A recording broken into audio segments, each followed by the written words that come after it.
In the middle of a humid tropical forest, in the constant drizzling rain, a strange creature trudged heavily through the mud. It was a kangaroo. From afar, a monkey, a tiger, and a bear looked at it with wide, wet eyes full of pity. It could not understand why the kangaroo had become like this, why a once free creature was imprisoned by a layer of parasites that could not escape.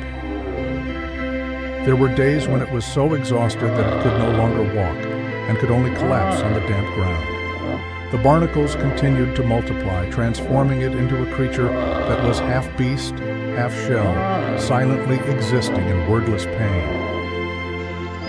A group of scientists happened to be passing through the forest. They were shocked to see the strange creature. A kangaroo covered with millions of barnacles looked very painful. Under a light drizzle, the group of scientists wearing protective suits approached the kangaroo with cautious eyes. A biologist bent down and gently placed his hand on the hard shell covering the kangaroo's body. They could see that its flesh was severely damaged. Barnacles had been attached to it for months, growing and multiplying like a part of the creature. Medical supplies were quickly brought out. A medical oxygen tank was opened, and they began spraying the barnacles on Maru's body. The high concentration of oxygen helps weaken the hard shells, making the barnacles lose their grip. Specialized forceps are used to gently pry each barnacle from its flesh, but it is not easy. Each time a barnacle is removed, the kangaroo trembles in pain. The rescue team continued to work for hours. They had to take turns working non-stop, barnacle by barnacle, shell by shell.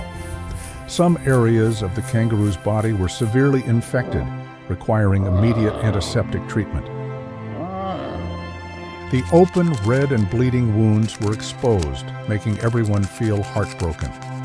Scientists immediately applied antibacterial and skin regeneration drugs to each wound, paying close attention to the smallest details.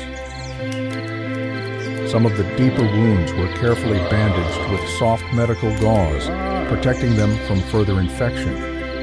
Maru had no more strength to resist.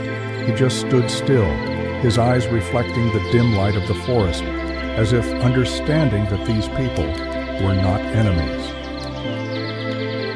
Suddenly, a large striped shadow appeared among the leaves, a majestic tiger approaching, its golden eyes shining with kindness.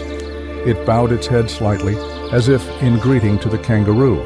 The rescue team gathered to discuss the best way to release the kangaroo back into the wild. After several days of care, its wounds had healed.